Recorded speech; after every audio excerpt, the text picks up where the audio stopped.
Selamat datang di Saham Pilihan. Kali ini kami akan memberikan update terbaru mengenai kondisi 4 big banks ya, yaitu BRI, BNI, BCA dan juga Mandiri yang sepanjang April kemarin benar-benar digeprek oleh investor asing.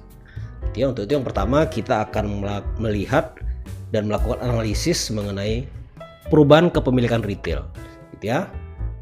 Dimana kalau kita lihat teori dari foreign flow itu salah satunya adalah saat retail itu meningkat kepemilikannya, otomatis itu dijadikan exit strategi oleh big player dalam hal ini investor asing, ya. Di sini kita lihat Bapak Ibu di bulan Maret, oke, BBRI itu kepemilikan retailnya hanya 3,8%, ya. Lalu memasuki April terjadi perubahan yang signifikan sekali ya, menjadi 5,85, atau dengan kata lain sepanjang bulan April itu ada peningkatan sebesar 54% kepemilikan retail di saham BBRI.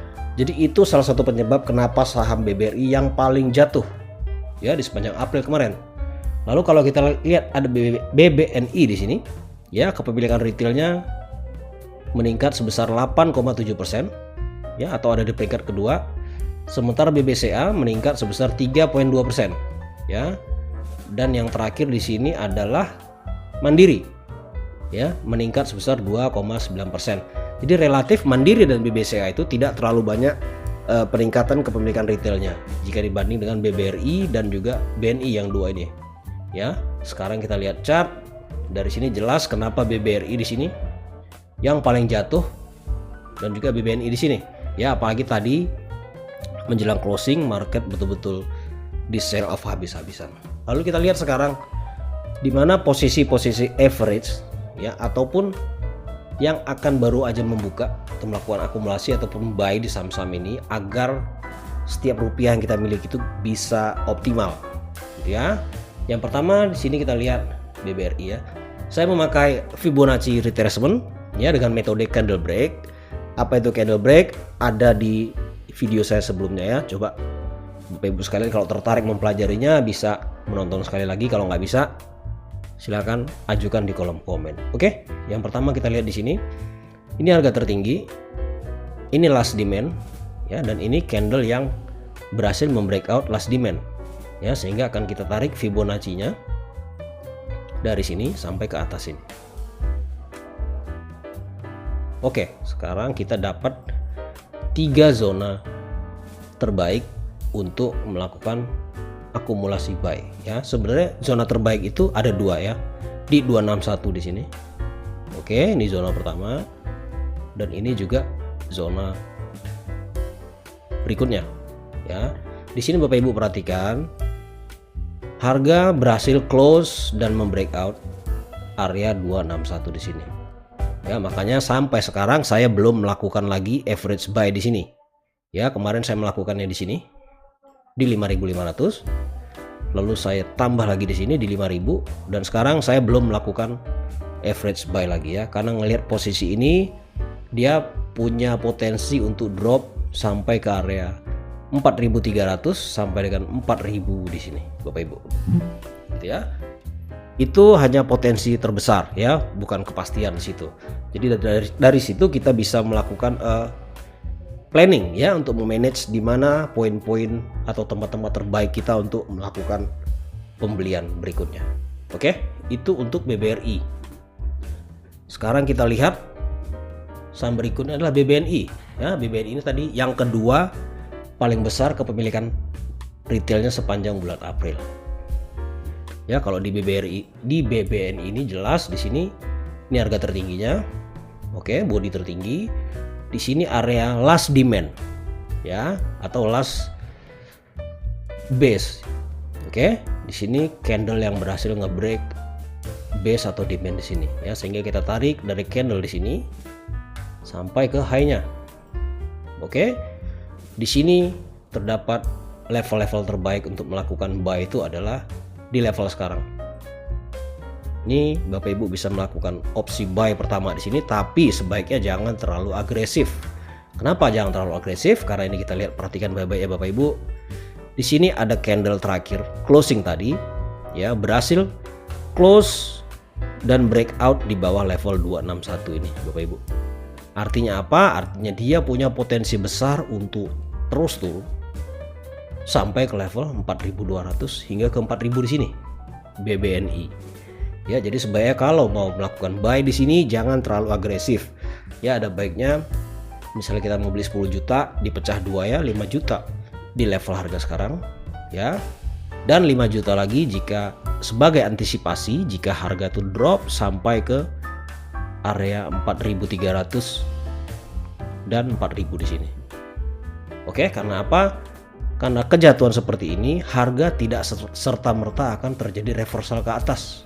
Bapak Ibu, pasti dia butuh waktu sama kayak kejatuhan di sini ya.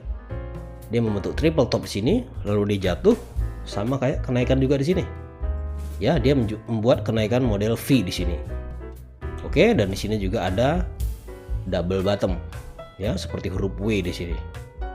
Itu merupakan sinyal di kenaikan. Sementara sekarang belum ada sama sekali sinyal-sinyal saham untuk reversal ya, atau berubah tren dari bearish menjadi bullish. Jadi sebaiknya jangan terlalu agresif untuk melakukan aksi buy.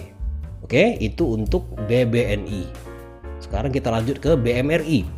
Ya, BMRI ini tadi kepemilikan retail selama April itu tidak terlalu tinggi gitu ya. Makanya tadi di closing ada terjadi rejeksi yang cukup panjang di sini gitu ya. Sekarang kita lakukan penarikan Fibonacci-nya Bapak Ibu. Oke. Ini candle tertinggi. Ini demand terakhir. Ya, dan ini candle yang berhasil membreakout demand ini. Oke, lalu kita tarik di sini sampai ke atas. Nah, beda dengan BBNI tadi. Kalau BBNI jelas ya, area 261-nya ini berhasil di breakout dan close.